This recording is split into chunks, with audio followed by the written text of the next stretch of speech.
क्या कर रहे हो नरेंद्र? सरेंडर।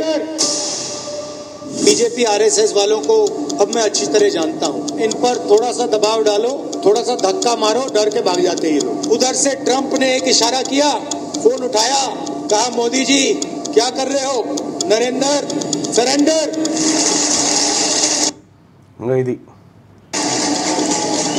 और जी हजूर करके नरेंद्र मोदी जी ने ट्रंप के इशारे का पालन किया। ये सारे के सारे ऐसे हैं।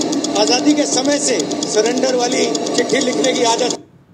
అది వీళ్ళు స్వాతంత్ర పోరాటంలో కూడా సరెండర్ అయిపోయిన అని చెప్పి రాహుల్ గాంధీ విమర్శ చేయడం జరిగింది. ఇవాళ ప్రధానమంత్రి నరేంద్ర మోడీ గారు ఇగో ఈ ప్రాజెక్ట్ని ఓపెన్ చేయబోతున్నారు.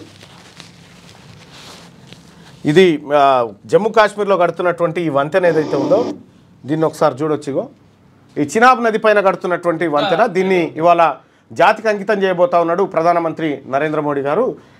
దీని ద్వారా ఒక 3 గంటల సమయం తగ్గిపోతుందట. 270 రైల్ లింక్ అట. ఇది శ్రీనగర్ బారాముల్లాకు సంబంధించినటువంటి లింకు.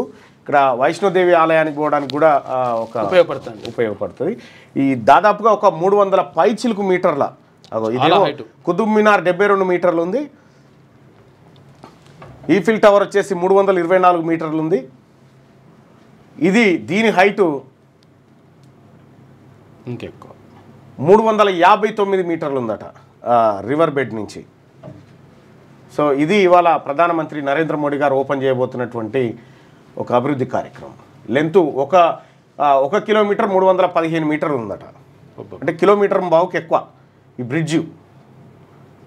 దీని మీద హై స్పీడ్ రైళ్లు పోతూ ఉంటాయట. సో 266 కిలోమీటర్ల వేగంతో పోవచ్చట దీనిపైన. కళ్ళు తిరుగుతాయి అక్కడ చూస్తే. Katra Srinagar travel time reduce 3 hours అట. 3 గంటలు తగ్గుతుంది తిరగడం. చినాబ్ బ్రిడ్జ్ ఇది నయా కాశ్మీర్. ఇది ఓపెన్ చేయబోతా ఉన్నాడు ఇవాళ ప్రధానమంత్రి నరేంద్ర మోడీ గారు.